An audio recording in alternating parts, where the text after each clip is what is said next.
얻기도 하지만 또 잃어버리기도 합니다. 특별히 잃어버리란 이 말, 오늘 말씀 주신 28절의 말씀 속에서 그들이 마음에 하나님 두기를 싫어하며 하나님께서 그들을 그 상실한 마음대로 내버려 두신다라는 말씀 속에서 상실이라는 단어를 마음속에 깊이 새겼으면 좋겠습니다. 상실이란 단어적 뜻은 뭐냐면 어떤 사람과 관계가 끊어지거나 헤어지는 것을 말하기도 하고요. 또 어떤 것이 아주 없어지거나 사라져 버렸을 때에 상실이라는 단어를 씁니다. 좀 더 구체적으로 예를 들어본다면 우리가 살아가면서 꼭 있어야 할 귀한 것을 잃어버렸을 때 얼마나 마음이 아픈지 모릅니다. 세상 사람들은 이런 표현을 쓰더라고요. 부모가 돌아가시면 그 부모를 산에다 또는 이게 묘를 요즘은 뭐 공원묘지에다 쓰지만 자녀가 죽게 되면 부모들은 그 자녀를 가슴에다 묻는다고 그래요. 참 말 그대로 가슴 아픈 그러한 내용이지 않습니까? 그게 바로 상실입니다. 이 세상을 살아가면서 상실의 그 정도는 좀 다르지요. 가장 큰 상실감이 느낄 때가 언제인가? 익히 여러분도 들어 알겠지만 배우자를 상실했을 때 그 상실감은 가장 최고조에 이른다고 합니다. 100%를 따졌을 때에 70% 이상, 많게는 90% 이상 상실감을 배우자를 잃었을 때 느낀다고 합니다. 또 상실은 이런 관점에서도 한번 접근을 해봅니다. 지금 우리가 살고 있는 현재적 우리의 모습을 보게 되면 얼마나 많이 과학이 발달하고 문명이 발달했습니까? 옛날에 부산 가는 거 빨리 가도 5시간, 6시간 걸렸습니다. 저는 여수에서 서울역까지 완행열차 12시간짜리도 타봤습니다. 그야말로 역마다 다 서는데 꼬박 12시간 걸리더라고요. 지금은 비행기로 가지 않아도 2시간 반 안에 갑니다. 부산 많이 걸려야 2시간 반입니다. 그 정도로 빠른 시대를 살고 있고 많은 문명의 이익을 우리가 누리며 살고 있지요. 그런데 과거에 가졌던 것들을 현재적 모습으로 그런 문화적, 기계적 여러 가지 것들이 발달했지만 많이 잃어버리고 산 것 같지는 않나 생각해 봅니다. 여러분들은 어떻게 생각하세요? 이렇게 문명이 발달했음에도 불구하고 사람들의 마음은 점점 더 강팍해집니다. 더 완악해지고 더 메말라가고 그래도 먹을 것이 그렇게 여의치 않았을 때에도 나누며 살았고요. 사람들의 마음에 정이 있었어요. 그런데 지금은 갈수록 정이 메말라 버립니다. 세상에 지나가는 아이 예쁘다 머리 한번 쓰다만 줬는데 그게 성희롱이래요. 그렇지 않습니까? 아이고 아들 애기 이쁘네 뽀뽀 한번 해줬는데 부모 머리에 징그럽고 성희롱이래요. 이런 시대가 되어버렸습니다. 어찌해야 할까요? 오히려 과거에 우리가 가지고 있던 것들을 잃어버리는 상실의 시대를 살고 있는 것은 아닌가. 그래서 오늘 주신 말씀을 통해서 상실의 시대를 산다는 것, 그것이 과연 무엇일까? 상실의 시대를 사는 우리는 이 상실함을 회복시키는 은혜로운 성도들의 삶의 모습이 되었으면 좋겠습니다. 현대인들은 하나님을 상실해 가고 있고 또 상실해 버렸습니다. 하나님께서는 하나님 자신을 우리에게 계시해 주셨습니다. 가장 먼저는 일반적 계시로서 자연의 삼라만상 되어진 일들을 통해서 하나님의 역사하심, 하나님은 우리의 창조주임을 정말로 자연의 모든 것을 통해서 우리에게 보여주셨지요. 그런데 사람들은 그 하나님을 잘 읽지 못하고 알지 못하고 알려고 하지도 않았습니다. 그래서 친히 인간의 몸을 입고 이 땅에 오신 예수 그리스도, 그분이 바로 특별 계시로서의 하나님을 보여주셨습니다. 예수 그리스도를 통해서 하나님 자신이 이 땅에 오셔서 우리 인류를 향한, 인간을 향한 하나님의 사랑을 나타내 보여주셨습니다. 그래서 주님 말씀하십니다. 너희는 어찌하여 아버지를 보여달라고 하느냐? 나를 본 자는 곧 아버지를 본 것이니 아니냐라고 말씀하십니다. 이렇게 하나님께서 일반 계시와 특별 계시를 통해서 하나님을 보여주셨는데도 여전히 사람들은 하나님을 알지 못하고 알려고 하지도 않습니다. 감사하게도 이 자리에 나와 있는 성도들은 그 하나님이 궁금했고 그 하나님을 만났고 그 하나님을 알았기에 이 자리에 나와서 하나님을 예배하는 예배자의 모습이 되는 줄로 믿습니다. 그러면 사람들은 왜 하나님을 알려고 하지도 않고 하나님을 상실해버리는 이 시대를 살고 있을까요? 왜 그럴까요? 사람들 마음속에 죄가 들어와서 그 죄가 인간의 마음을 오염시켜 버렸습니다. 오늘 이 시간 주신 말씀 28절 말씀 다시 한번 봅니다. 그들이 마음에 하나님 두기를 싫어하며 하나님께서 그들을 그 상실한 마음대로 내버려 두사 합당하지 못한 일을 하게 하셨으니 라고 했습니다. 인간들의 마음에 하나님 두기를 싫어합니다. 하나님을 상실한, 하나님을 잃어버린 세대를 지금 우리가 살고 있습니다. 그러면 왜 사람들은 마음에 하나님 두기를 싫어할까요? 가장 근본적인 부분은 좀 전에 말씀드렸듯이 죄가 우리 속에 들어왔는데 그 죄가 어떤 작용을 하나요? 하나님이 마음속에 계시면 죄를 지을 수가 없거든요. 즉 하나님이 내 마음속에 계시면 죄 짓는데 부담스러워요.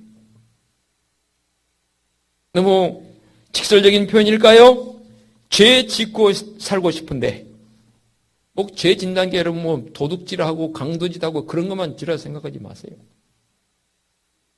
자기 마음대로 자기 생각대로 공중권세자문제의 논리대로 살고 싶은데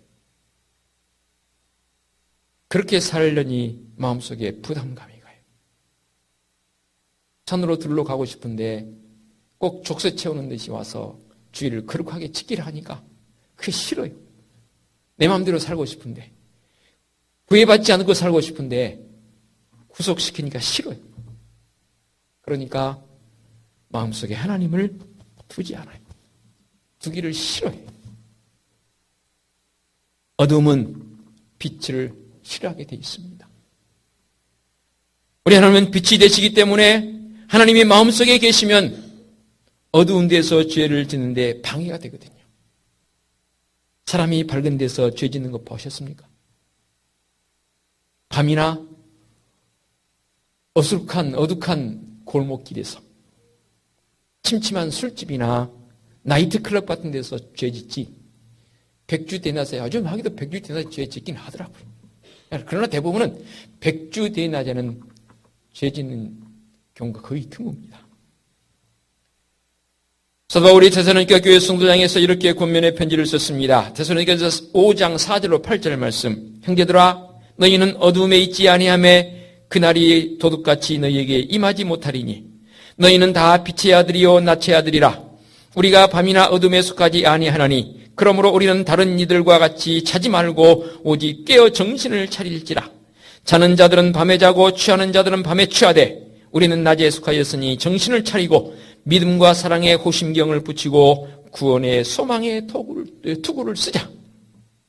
우리는 빛의 자녀들이기 때문에 결코 어둠 가운데 있을 수 없습니다.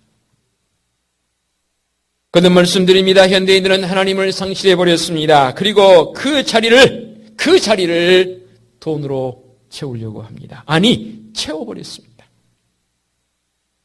그저 돈이면 하나님도 소용없습니다. 돈이면 목숨도 파리 목숨처럼 여겨버리는 완악한 세대가 되어버렸습니다. 그렇습니다. 잃어버린 것을 회복한다는 게 얼마나 여러분 어려운지 아십니까? 한번 잃어버리면 그거 회복하기가 그렇게 어렵더라고요. 특별히 영적인 관점에서. 뭐 그럴 리가 없겠지만 믿음을 가졌다가 믿음을 등져버리고 세상으로 나아가버린 사람을 다시 교회로 끌고 들어오기가 너무너무 힘듭니다. 정말로 영적인 깊이, 영적인 맛을 제대로 아는 사람들이라면 세상으로 나가지도 않지요. 어설핏이 알아서 다시금 회복되어지도록 상실한 부분을 하나님을 회복하도록 시도해보지만 진짜 쉽지 않아요. 그러므로 믿음의 성도들은 매 순간순간 깨어 있어야 합니다. 어떻게 깨어 있어야 합니까? 우리는 하나님을 잃어버려서는 안 됩니다. 우리는 예수 그리스도를 잃어버리면 안 됩니다. 특히 하나님의 사랑을 잃어버리면 안 됩니다. 더더욱이 하나님의 은혜를 잊어버리면 안 됩니다. 하나님의 사랑을 잊어버리고 하나님의 은혜를 잊어버리니까 내 마음이 피폐해져요. 내 마음이 완악해져요. 우리는 잃어버린 것을 다시 회복하여서 하나님 앞으로 나와야 합니다. 하나님의 형상을 닮아서 지음받은 우리 믿음의 성도들, 얼마나 우리 하나님께서 귀하게 여기시는지 모릅니다. 그러므로 인생의 참된 행복이 무엇인지를 이 시간 말씀을 통해서 도전받기를 원합니다. 먼저 영적 상실의 원인이 뭘까? 우리 한번 진단해 보십시다. 혹여 내가 그것을 영적 상실을 경험치 안 했다 할지라도 예방 차원에서 한번 이 말씀을 함께 나눠보기를 원합니다. 왜 영적 상실이 되어지나요?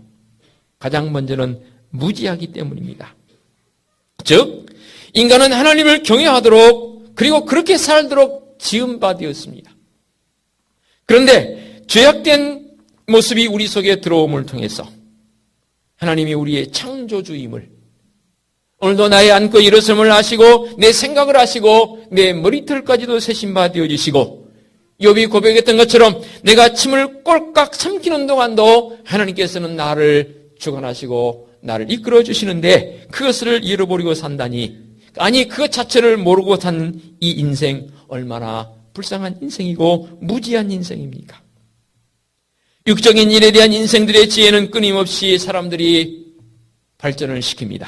그런데 영적인 눈은 점점 어두워져서 하나님과 영혼에 대한 실체를 보지 못하는 이 무지함, 어찌해야 할까요?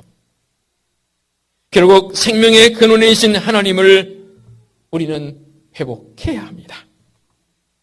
이렇게 영적 상실의 원인이 무지함 때문이라면 또 한 가지, 육신을 사랑하기 때문입니다. 인간의 생명은 하나님께로부터 왔습니다. 누가 뭐라고 해도 우리는 이 사실을 고백하며 살고 있습니다. 그런데 완악한 우리 인간들은 그들의 생명이 하나님이 주장하시고 계신다는 사실을 망각하고 있습니다. 그래서 자기 생명을 자신이 주장한 줄로 생각하고 육신의 정욕을 위해서 생명을 내걸기도 합니다. 가룟 유다와 아나니아와 삽비라처럼 육신의 안목을, 물질을 위해 생명을 투자하는 불쌍한 인생들이 있다 그 말입니다. 그것은 바로 그들의 생각 속에 육신의 정욕, 육신적인 일이 그들의 삶의 전부로 여겼기 때문에 그런 것 아니겠습니까? 그럴 때에 주님께서 말씀하십니다. 자신의 생명을 사랑하는 자는 잃을 것이요, 이와 같이 육신의 생명을 사랑하는 자는 보이지 않는 하늘의 것을 사모하지 않습니다. 사모해지지 않습니다. 그렇기 때문에 그의 영혼은 죽어 있는 것이고 영원한 생명을 상실한 채로 살아가는 불쌍한 인생이 되는 것이지요. 영적 상실의 원인이 무지함이고 육신을 사랑하는 것이라면 또 한 가지, 불신앙 때문입니다. 불신앙이 뭐든가요? 우리 인생들의 하나님을 잃어버린 또 하나의 원인이 바로 불신앙인데, 죄악된 인간은 마음에 하나님 두기를 싫어합니다. 오늘 말씀에 분명히 사도 바울은 그들이 마음에 하나님 두기를 싫어했다고 했습니다. 싫어함은 이렇게 표현해 봅니다. 하나님을 때로는 무시합니다. 어떤 때는 하나님을 부인하기도 합니다. 정욕대로 살기를 원하는 자에게 하나님은 귀찮고 성가신 존재거든요. 혹시 여러분 믿음을 간다는 게 귀찮고 성가신 그런 때가 있었습니까? 그렇다면 이 시간에 회개해야 합니다. 따라서 그들은 하나님을 의지하지 않습니다. 자기 자신을 더 의지합니다. 심지어 무지한 어떤 사람은 자기 주먹을 믿으라고까지 말합니다. 이 얼마나 무지한 모습입니까? 그들은 하나님의 영광보다 자신의 영광을 더 소중히 여기며 살아갑니다. 그러기에 자신의 지식과 능력, 자기가 이만큼 노력하니까 되더라. 봐라, 내 모습, 내 이렇게 성공했다라고 사람들은 자랑하기도 합니다. 그러나 하나님 앞에서 그게 무슨 소용이 있겠습니까? 영적 상실의 결과가 여러분 무엇인지 아십니까? 얼마나 무서운 결과로 주어진지 아십니까? 그들이 마음에 하나님 두기를 싫어했더니 하나님께서 그들을 그 상실한 마음대로 내버려 두어버렸습니다. 상실한 마음대로 내버려 뒀단 말이 무슨 말인지 아십니까, 여러분? 우리 하나님 말씀하십니다. 너는 나와는 상관없는 존재니라. 이렇게 치부하신다 그 말입니다. 마음속에 와닿지 않나요? 그러면 사람과의 관계성 속에 한번 설명을 해볼까요? 결혼을 했습니다. 아내는 남편을, 남편은 아내를 서로 존경하고 사랑할 그런 관계가 바로 부부관계인데 언제부터인가 남편이 아내를 향해서 당신은 나와 상관없는 사람이야. 아내도 남편을 향해서 당신은 나와 상관없는 사람이야. 만일에 그런 관계가 됐다고 생각해 보십시다. 슬픈 일입니다. 내 배 아파 난 자녀를 향해서 아들, 딸, 너는 나와 상관없는 관계야. 만일에 부모가 자녀를 향해서 그렇게 간주해 버린다고 가정해 보십시다. 정말로 나를 세며 울어도 눈물을 흘려도 풀리지 않을 서름이고 아픔인 것이죠. 그런데 하나님께서 우리를 향해서 이렇게 말씀하십니다. 너가 나를 네 마음속에 두기를 싫어하니까 나도 너를 그렇게 그냥 놔둬버리마. 여러분, 이런 인생을 살아간다면 얼마나 불쌍합니까? 그것만으로 그치지 않습니다. 상실한 마음대로 내버려 둘 뿐만 아니라 합당하지 못한 일을 하게 하십니다. 우리 하나님은 본래적으로 합당치 못한 일을 하는 사람이 있다면 그 일을 못하게 하신 분이 바로 하나님이십니다.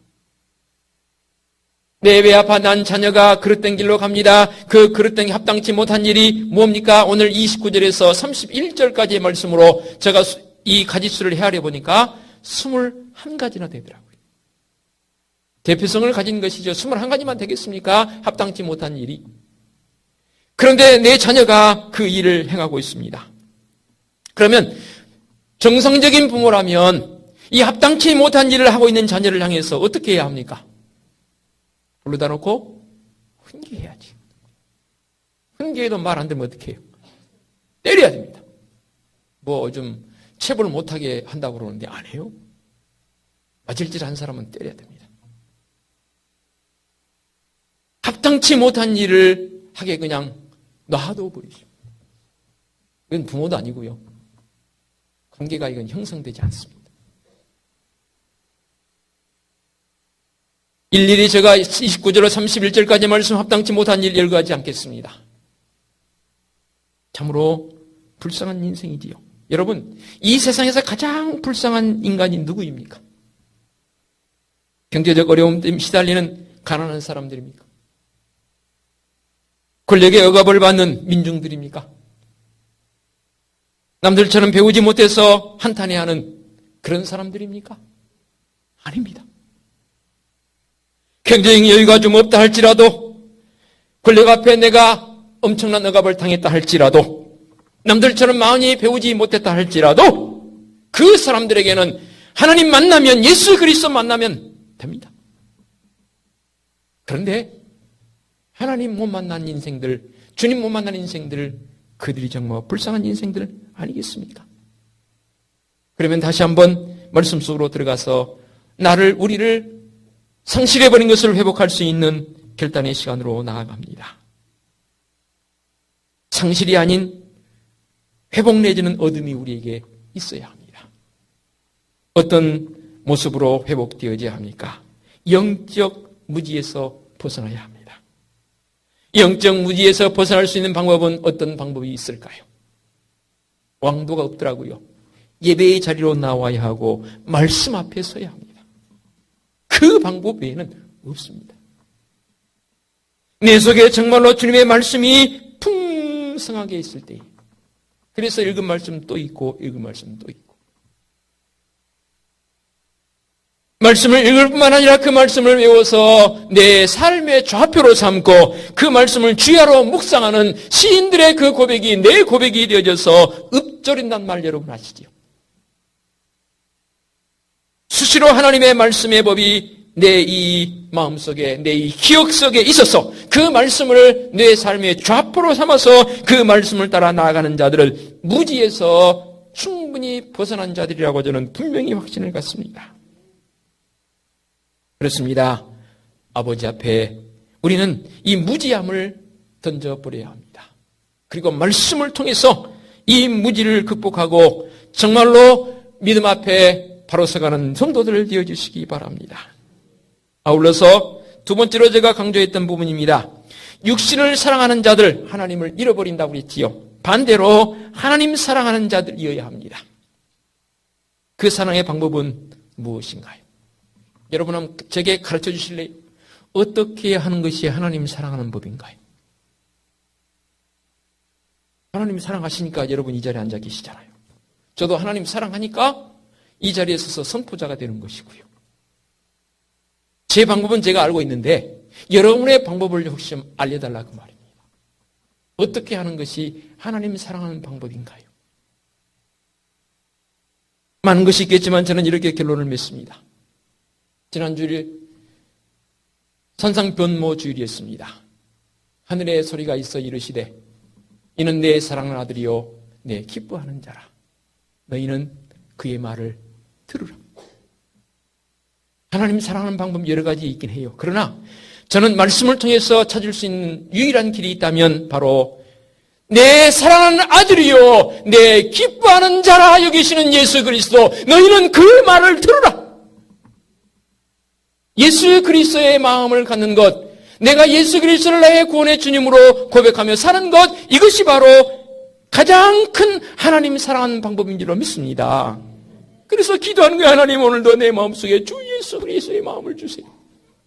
주님의 마음이 안 생기니까, 주님의 마음이 없으니까 자꾸만 마음속에 다른 생각이 들어요. 이상한 생각이 들어요. 주님 그러니 제 마음에 좌정하셔서 내 마음을 통치해 주옵소서, 내 마음을 다스려 주옵소서 기도하는 것 아니겠습니까? 그런 마음 가지고 예배자의 모습으로 서는 것 아니겠습니까? 영적 상실은 이렇게 무지하고 육신을 사랑하는 자들이 말씀 앞에 서서 말씀의 깊이를 통해서 영적 깊이를 더해가는 사람, 육신을 사랑하는 것이 아니라 하나님을 사랑하는 사람이 되어지면 되는 것이라 했습니다. 한 가지 덧붙인다면 바로 불신앙 때문이라고 그랬는데 불신앙은 뭔가요? 그 마음에 하나님 두기를 싫어하는데 하나님 대신에 다른 것을 둡니다. 곧 바꾸어 말하면 참신앙을 가져야 합니다. 참신앙이 뭡니까? 오직 하나님의 영광을 구하는 자들이어야 합니다. 그러면 하나님의 영광을 구한다는 게 무엇일까요? 하나님이 내 삶의 1등이어야 합니다. 잠시 잠깐 여러분 마음을 놓고 심의 시간을 가져서 다녀오셨지요? 우리가 친족들 만났지요? 기뻤지요? 명절 안 돌아왔으면 좋겠다는 분도 있긴 하더라고요. 대부분 다 그래도 기뻐요.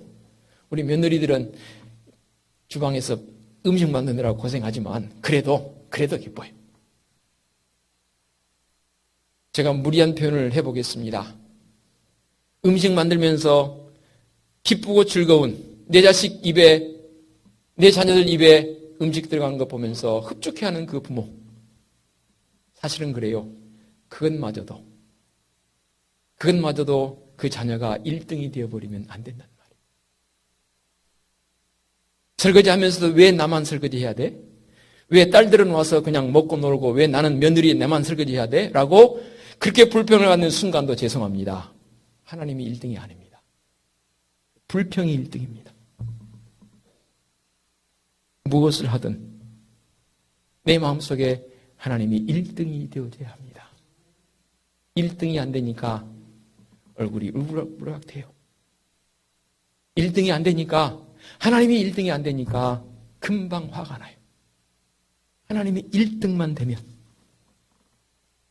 누가 내게 바늘을 찔러도 찔리는 순간 아야 할 줄은 몰라도 뒤돌아서서 나 친구 해줄게. 그런 모습으로 바뀐다는 말이에요. 이게 바로 하나님 1등 되는 거예요. 이게 바로 참신앙 아니겠습니까? 하나님 제1주의로 살아가는 사람. 그 사람은 하나님을 잃어버린 것이 아니고 성실한 하나님을 회복해서 믿음의 모습으로 감사의 모습으로 사는 성도가 되는 줄로 믿습니다. 사랑하는 성도 여러분, 상실의 세를 살아간 이것 썩 그렇게 좋은 게 아닙니다. 이 상실을 떨쳐버리고 다시금 예수 그리스도로 덧입고 하나님의 말씀의 법 앞에 바른 예배자로 세워 주옵시고 참신앙의 모습으로 이런 믿음의 모습을 회복시키기 위해서 우리에게 사순절을 주신 것 같아요. 이 사순절 기간에 상실했던 것을 다시 회복시키시고 은혜의 자리로 나갈 수 있는 성도들 되어주시길 부탁드리겠습니다. 기도합니다. 거룩하신 아버지,